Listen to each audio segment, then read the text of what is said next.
Hi, everybody. David Noor with my partner, Jen Cords. I want to welcome you to another episode of Rev Up Live. Hello, Jen. Good morning, Noor. How are you? I'm good. How are you? Great, thanks. I think we're going to talk about an exciting topic today, which is I'm learning a lot about this from you and your team around enrichment. And to our audience, we're live on Facebook and our Noor Group LinkedIn account, YouTube, and Twitter. And a full disclosure, I had thought about enrichment. You kind of realize the impact of it, but you don't really fully understand it until someone like Jen explains kind of what it is, why it matters, and you start to have conversations with executives on this topic. So I would encourage you to jump in with your questions, your comments, things that you care about in your organization around this specific topic. But Jen, let's start with, for those that may have never heard of the term, have no idea what we're talking about, talk about what is enrichment. Sure. So enrichment at its core is really supplementing the data that exists that's given to you by an end user. And it's a way to add additional touch points about the company, about the person, location, anything like that. And so it's making your information about someone or something more robust. So it sounds like a critical part of clean data, right? If I go to a trade show or if I go, we do a campaign and I just get a name or, part of that information that I need to really engage them, it's not really useful to me. So I don't have all the data that I need. And this is it a process? Is it a method to kind of fill in the gaps? Is that accurate? It's kind of both a process and a method. There are data integrity processes that all companies can go through. There's also enrichment schedules. So weekly, monthly, how often do you want to refresh your data?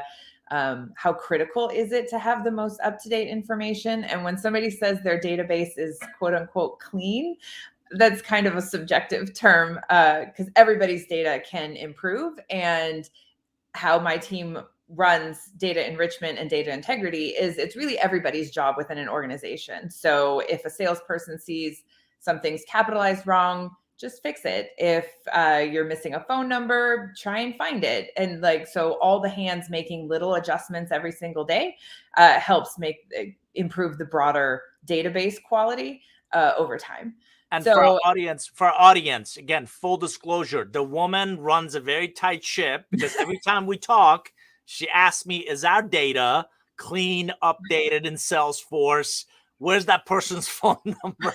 Guilty as charged, right? In my effort to just kind of get our information in, I may not get all of it in, and that doesn't help Elaine, our director of operations, who needs to send them something, or Jen, who needs to have a follow-up conversation with that executive. So this is a classic case of painter's house needs painting because we're working through some of the same challenges ourselves. And regardless of your size or your maturity, I think this is a critical point to kind of pay particular attention to.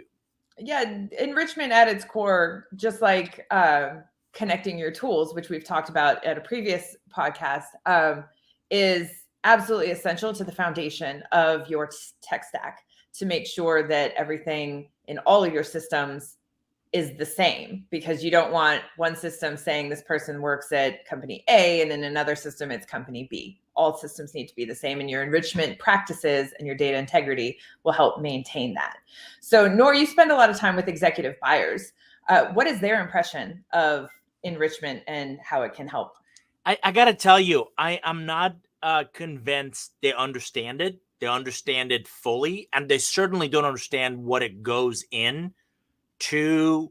It's the comments you made. Number one, it's everybody's job. Number two, it's not a George Foreman grill of set it and forget it, right? It's an ongoing kind of effort to, and I often tell them, garbage in, garbage stays. So if we do go to that trade show, by the way, pre-pandemic for our audience, we used to go to these things called trade shows, and you would meet people, and also you do demos in booths and shake hands. And what is this that you speak of, right? So, so any kind of a campaign where you're going to gather leads, Now, again, the executives I talk, you certainly understand the value of that, the data integrity, or they understand the value of that clean information, accurate information. But I'm not convinced they know, or candidly, they want to know what goes into doing that. I often equate enrichment to a long distance phone call. Most of us don't want to know how it works. We just want it to work.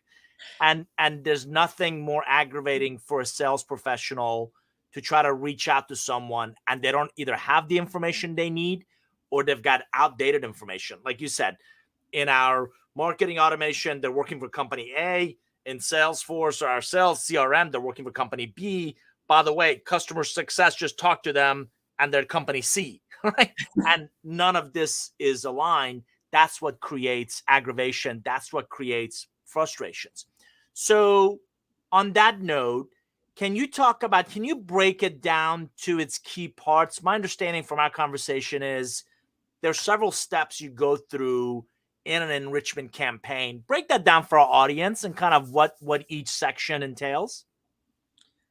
Yeah, so each section can be done independently, or you can do it as part of a process. So to just walk through kind of the lead life cycle, if you will, when somebody fills out a form on your website to the time they talk to a salesperson. So through that process, you want to ask the important questions on the form. You don't want to make it 9 fields long, like key information that you need them to provide: name, full name, email address, and potentially company name if you're not going to be validating that their email address is not a free domained email.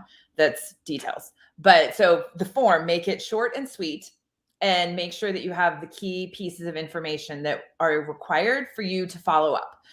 And then from that, before you pass it to sales, you should have some sort of enrichment tool. It could be Clearbit, ZoomInfo, D&B, nameless other ones, or countless other ones. And that should also then populate the information, put the address on it, where this person is located. So then when you get to the routing phase, it can actually get to the right salesperson.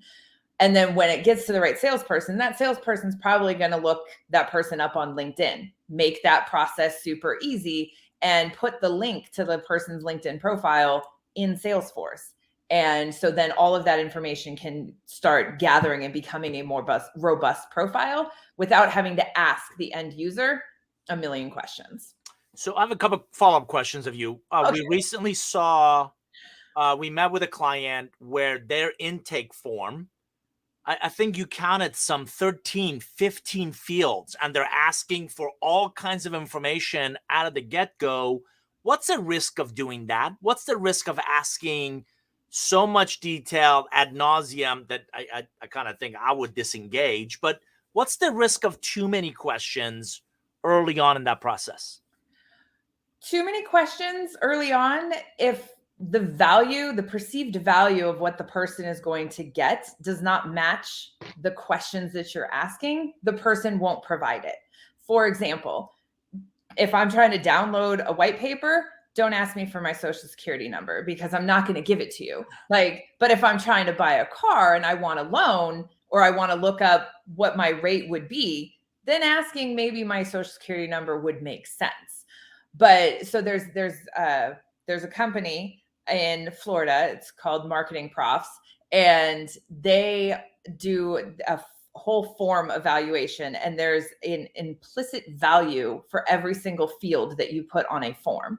So anything between like 5 to 9, you're starting to get into the area where people will no longer want to fill out the form. So like 2 to 5 is about your sweet spot for a initial form. But if they're further down the funnel and the value that they're going to get from you is much higher, then you can start asking more detailed questions. For another client and we'll talk about your baseline assessment, but I think we were looking at their database, and they had a US, I would say Fortune 10 company with its headquarters in Singapore.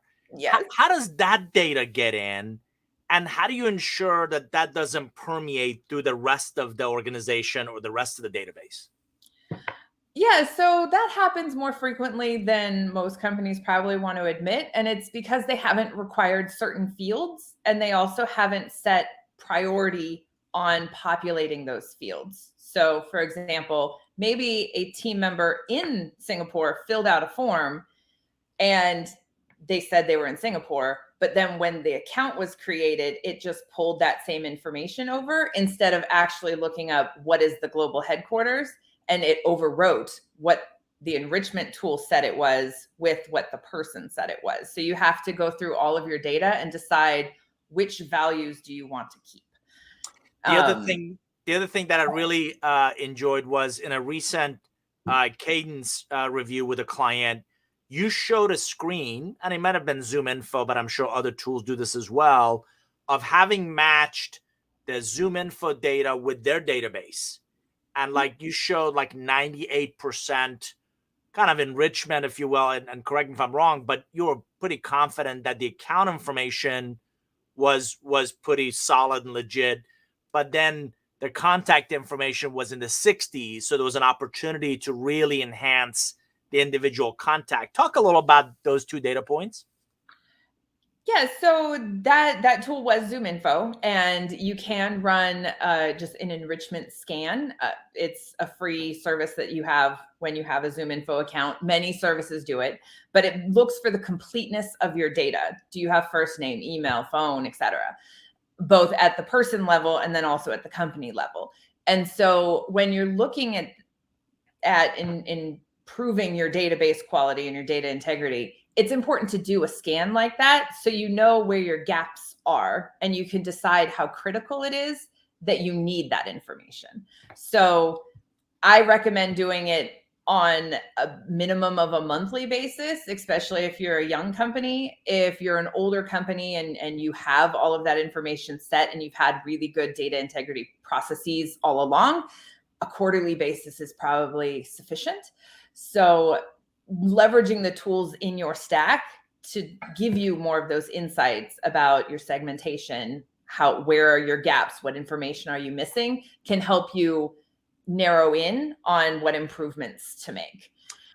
And For our audience, we're live on Facebook, our Nor Group LinkedIn page, YouTube, Twitter. Jen Cords and I are talking about enrichment as really an untapped potential in your marketing automation, part of Jen's RevOps practice, and something we continue to see kind of a lot of our client organizations struggle with is kind of the integrity of that data. So I'd encourage you to jump in with your questions, your comments. We'd love to hear from you on what are you doing to really enhance the quality of your leads. so, Nora, you're in a lot of the conversations with executives. What would you say is the biggest challenge that you've observed with incomplete or unenriched data within their databases? Yeah, and I want for our audience to really think about this almost like a theater act of before, during, and after. So before, you invested money, whether it was that trade show or that campaign, time and effort to generate those leads. I coach my kids and I often drive into them. How you do anything is how you do everything. And if you don't build a culture that believes in that thoroughness and accountability and what an old track coach used to say, which is run through the tape, you're really setting up the culture to fail. So it's expensive for companies to do these campaigns and then not really get the full benefit of the lead. So before you invested in that campaign, make sure this is done correctly. During, again, nothing more frustrating. Nothing takes the wind out of his professional sales rep who gets into that sales force and is routed that the lead in my territory, but there's no company, or there's just called Joe. Well, Joe who? And or here's the phone number is missing the last 4 digits, or I mean, there's no email address, and it's just like again, your perception becomes, and you and I see this all the time, right? Whenever sales and marketing talks about us and them instead of a we, you really get the sense that we're not clicking on all cylinders. We're not acting as a team. So don't do anything to really perpetuate that marketing is incompetent, indifferent, doesn't care. And this is just one example of not paying attention to details. And then certainly last but not least is there's also afterwards, there's an opportunity for misperception. You and I know of a company that's got some 600,000 names in leads into their system. Yeah. What I'm always curious about is the quality of those leads and who the hell is calling or touching any of these. And what is that a badge of honor? You just gonna you mean you go to cocktail parties and you brag that I've got 600,000 names and leads in my database? So how does that work? And Well, and that's also really expensive. A lot of these tools are paying by the name. So if you're not going to do something with those names, then why are they there? and that's where you really see challenges in incomplete or unenriched leads, and that's where it kind of festers culturally, us and them, removing that perception that marketing does things half baked, and then the cost of carrying those incomplete leads, believe it or not, is the last point I wanted to make, which is an opportunity cost. That's the real cost, is a missed opportunity to engage and influence someone at that prospective client organization because you didn't do your own due diligence, your own homework. So on that note, can you share 3 best practices in setting up, and I'm going to keep calling it a campaign because I really think it is a process, not just a transactional event. Talk about some best practices, 3 in that arena. Sure. So one of the keys to having good data integrity would be define what are absolute must-haves as far as the fields that you're wanting, both from a company level and from a person level. So do you need to know company size? Do you need to know revenue? Do you need to know tech spend? Whatever, like define what those are would be the first thing. And then look at your data and see how complete it is in those fields. And then if it's really incomplete, then you need to go find a data enrichment solution that can help supplement that information. There's tons of them. They all have pros and cons.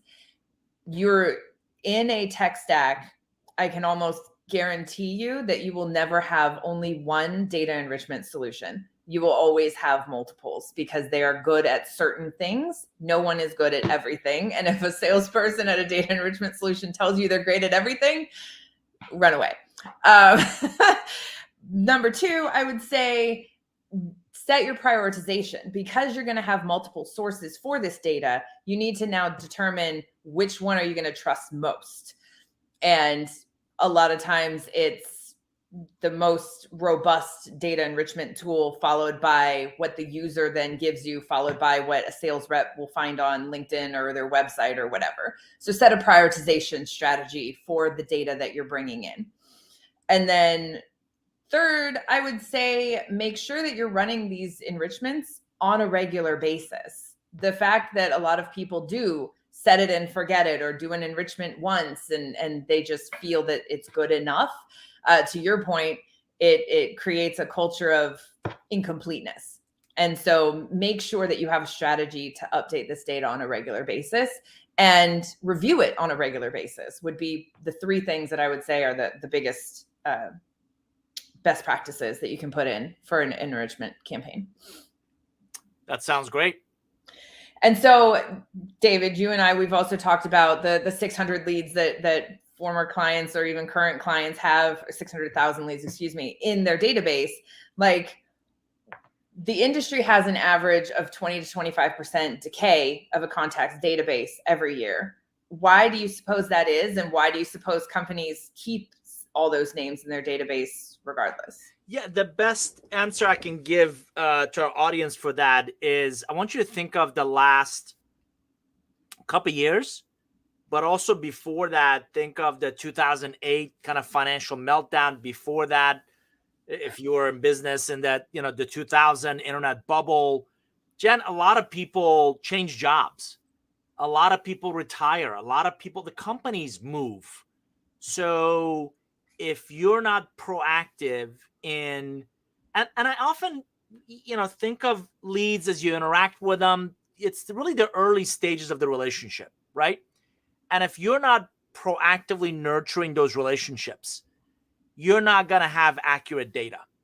And it's really important and I do this, almost like, every conversation with my relationships. Hey, just, are you guys still in the same place? I just found out that, one of my best clients is moving to Nashville and from Kentucky. And with this whole global pandemic, they figured out that they became much more of a virtual or remote culture.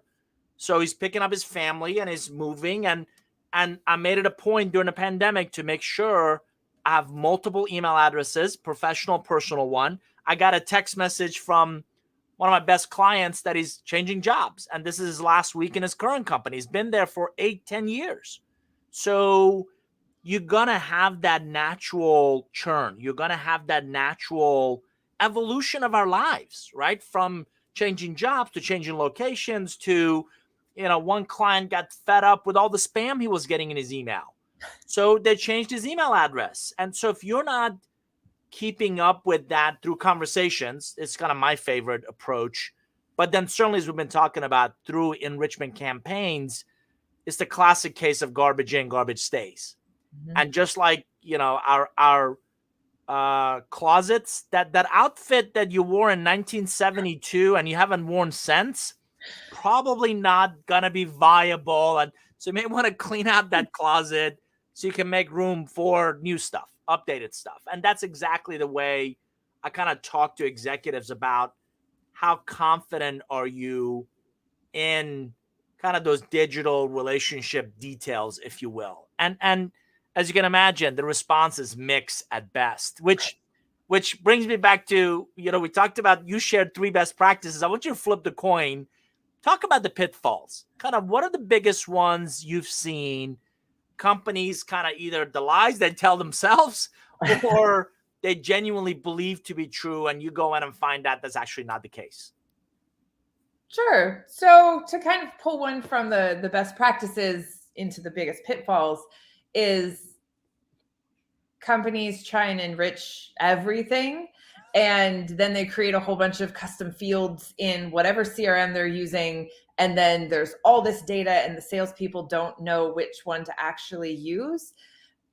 But even further than that, the operations teams then don't know which ones to trust as far as routing. And territories, is this enterprise, strategic, small business? What is it? Because there's 3 different values here. So by not prioritizing your sources, you're then creating just a mass knot of details and data that nobody's really going to use. And it goes back to kind of the analytics world of, if you're tracking everything, you're really tracking nothing. And so if you don't prioritize your data, you're going to basically have a bunch of data that's useless in the end. One of the other big pitfalls probably would be using different enrichment sources for different tools.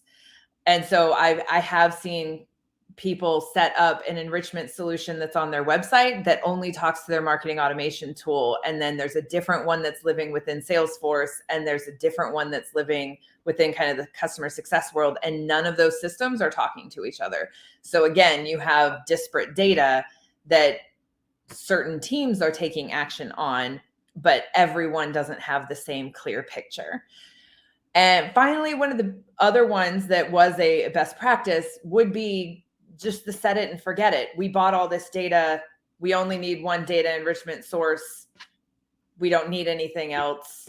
We're good enough. Make it work.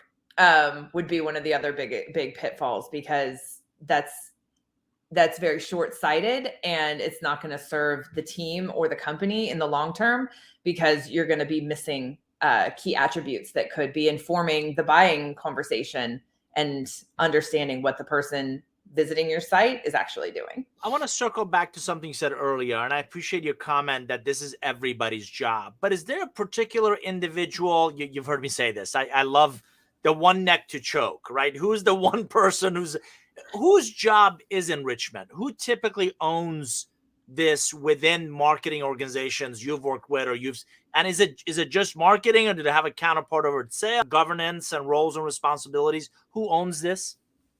Yeah, so ultimately, it generally lives with the operations team, be that in marketing, sales, customer success. There's usually an operations person within that function. With the new sort of RevOps, or the theory of RevOps, where it's a unified team across all of those different disciplines, it would then become their responsibility. Most organizations that I've worked with in the past will designate marketing ops as responsible for all data, period, because they're the beginning of the funnel. And so they do work with sales and customer success ops to make sure they're getting all the key insights that those two functions need. But at the end of the day, it is marketing ops's job to make sure that that data is clean and in there. That sounds promising. Yeah. So so we've talked about a lot about different data sources and things like that. And I said that most companies need more than one. So where have you seen lead data become highly relevant to companies?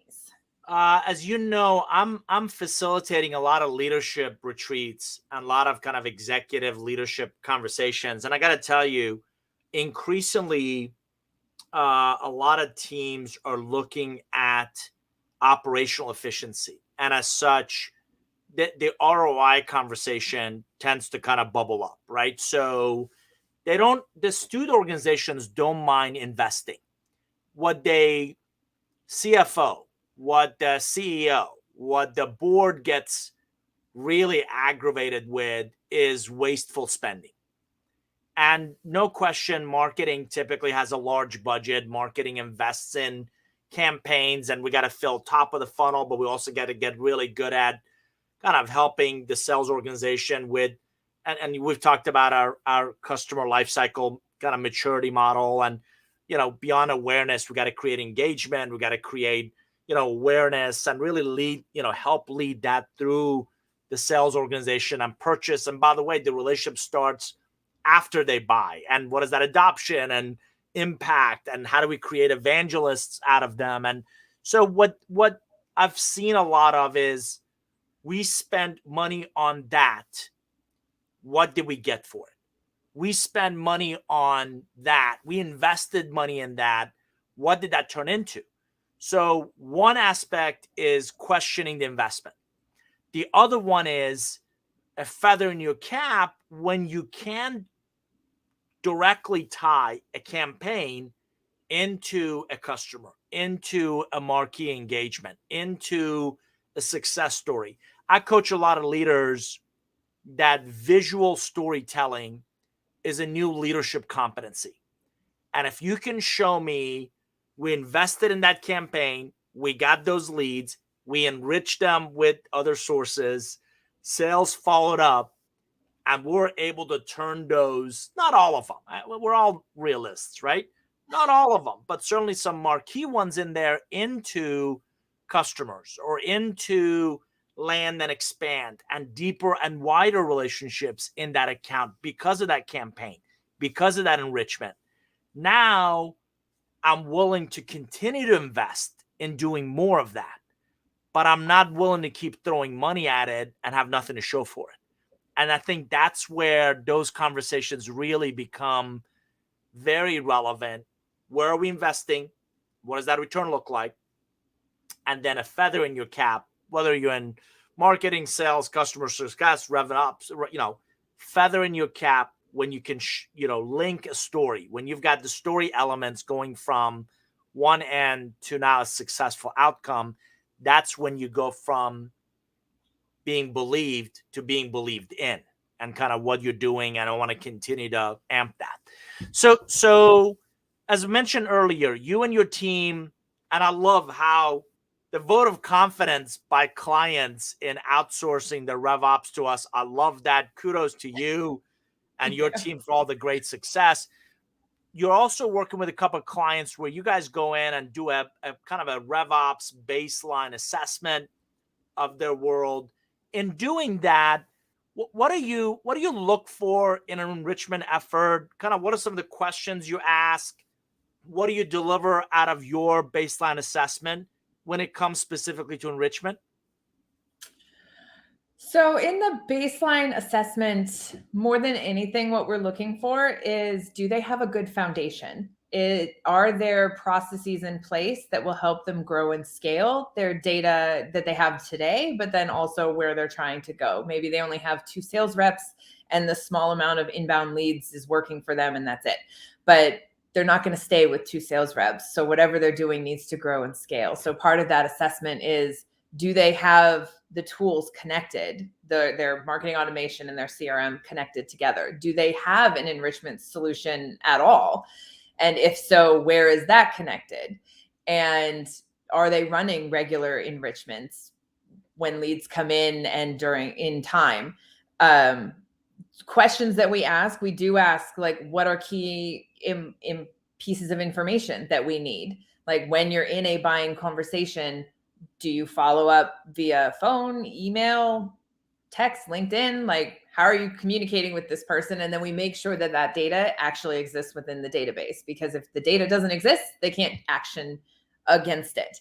So we ask a lot of those questions. And then if they do have multiple tools in place, we then start asking the questions of, well, which points of data take priority or precedence, which are most important to this part of the buying conversation. And there may be early stage tools and late stage tools, but a lot of times we're just looking for that foundation. And then the deliverable from our audit is kind of a health check of, this is the data that you have in the system. This is the percentage of completeness that you have. Here's some very high level segmentation based on your titles. You have a lot of C-suite, you have a lot of VPs, managers, etc.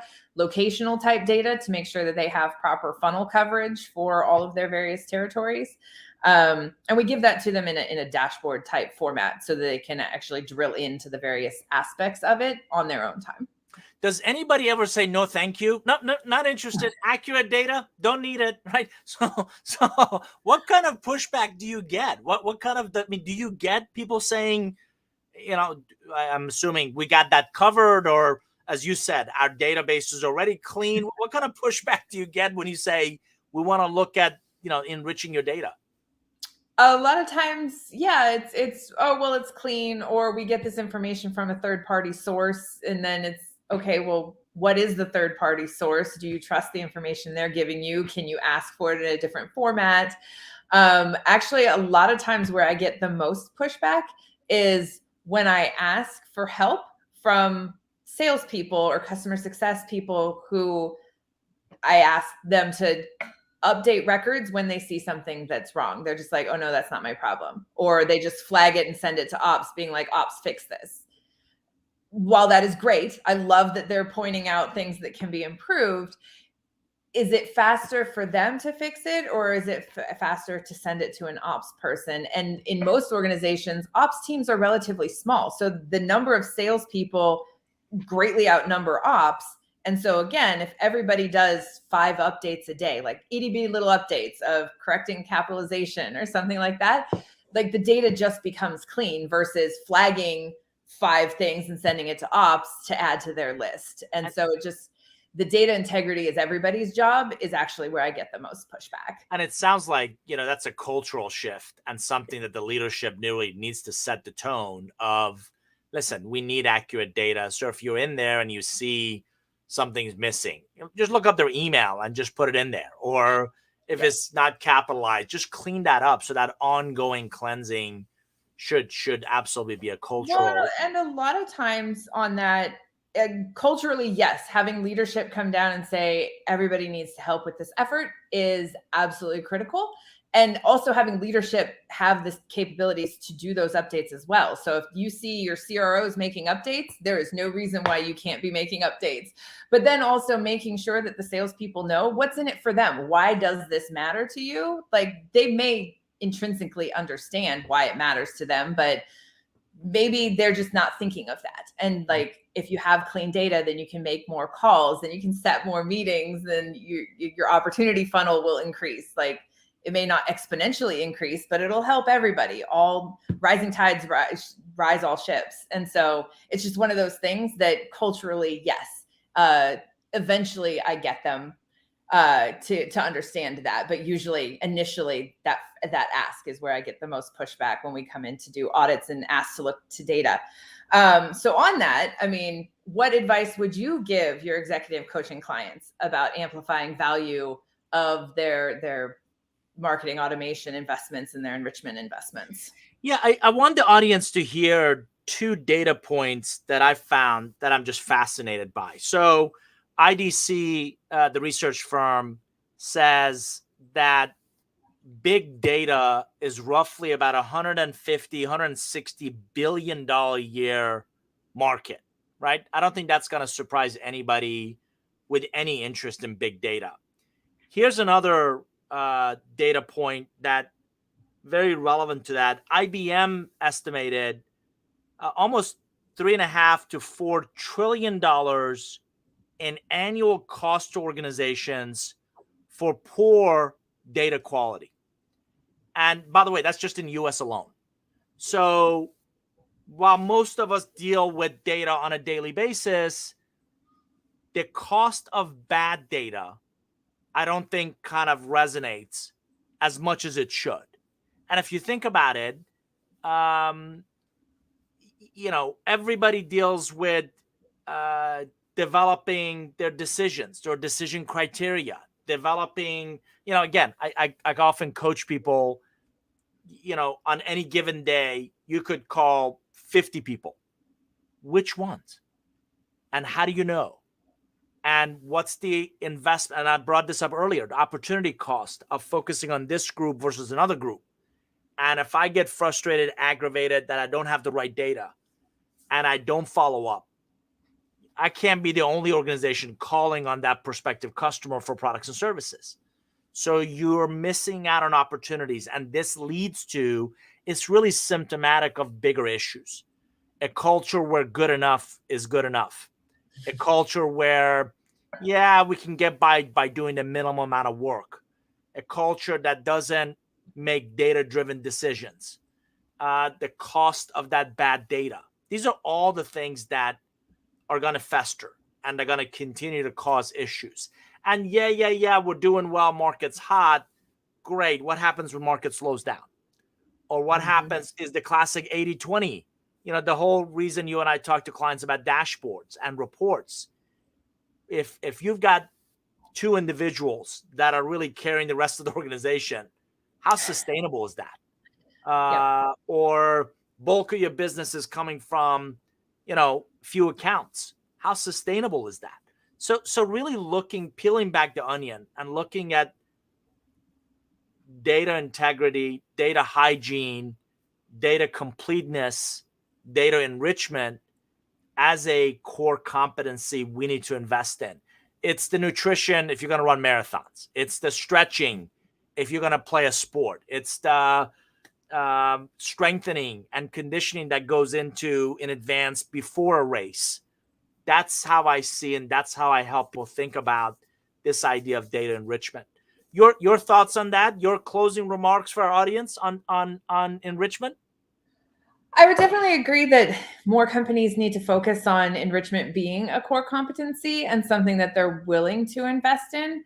And it takes time. It's not an ROI that you're going to see an immediate return on. But in time, as the company grows and scales, and to your point, when the market's not hot anymore and they still need to make sales, with clean data and complete data, they will actually be able to continue to make sales numbers without struggling. So I would definitely say enrichment needs to be a focus for all ops teams if it's not already a focus. And then also just shift your culture to make sure that everybody has the training, enablement, the permission set to make small updates in the system, because more hands get the job done faster. And so that's what I would say related to enrichment for anybody who might need to be evaluating what they're doing. For our audience, if you join us late, you've been listening to Jen Cords. She is the Nord Group partner in charge of our RevOps practice. And we do these RevOps podcasts on live sessions every Tuesday at 11 o'clock Eastern. Hope this session has been of interest and value to you. Join us next week where we're going to talk about routing. It's another one of those pesky things that when done well, it amplifies, it removes friction, it accelerates your revenue growth. When done poorly, it creates frustrations, wasted cycles, and a lot of finger pointing of what and where and how and who, and that's just not really productive. So on behalf of Jen, I'm David Noor. Thanks for joining us. Again, we're live each week on LinkedIn, Facebook, YouTube, Twitter, 11 a.m. Eastern for RevOps. Right after this at noon Eastern, I host the Curve Benders podcast. So I hope you'll join us for that as well. Thanks, everybody, and we'll see you next time. Take care.